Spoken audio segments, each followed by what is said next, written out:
আজ আমি চলে এসেছি একটা অন্নপ্রাশন বাড়িতে ভোজ খেতে। দেখো কি সুন্দর সাজিয়েছে বেলুন দিয়ে। তো এখানে সাজানো গোজানো সব দেখে তারপরে চলে এলাম আমি খেতে। প্রথমে দিয়েছিল শাক ভাজা, তারপরে বেগুনি, তারপরে দিয়েছিল সাদা ভাত, ভেজ ডাল, তারপরে এখানে পড়েছিল ছ্যাঁচড়া। ছ্যাঁচড়ার পর চলে আসবে দেখো আলু পোস্ত। আলু পোস্তর পর এখানে চলে এসেছে চিকেন। চিকেনটা দারুণ হয়েছিল খেতে। প্রথম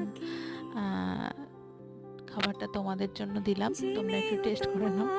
তারপরে চলে এসেছিলো পাঁপড়, পায়েস, মিষ্টি, সন্দেশ এবং এখানে হচ্ছে দই। টাটা। আজ আমি চলে এসেছি একটা অন্নপ্রাশন বাড়িতে ভোজ খেতে। দেখো কি সুন্দর সাজিয়েছে বেলুন দিয়ে। তো এখানে সাজানো গোজানো সব দেখে তারপরে চলে এলাম আমি খেতে। প্রথমে দিয়েছিল শাক ভাজা, তারপরে বেগুনি, তারপরে দিয়েছিল সাদা ভাত, ভেজ ডাল, তারপরে এখানে পড়েছিল ছ্যাঁচড়া। ছ্যাঁচড়ার পর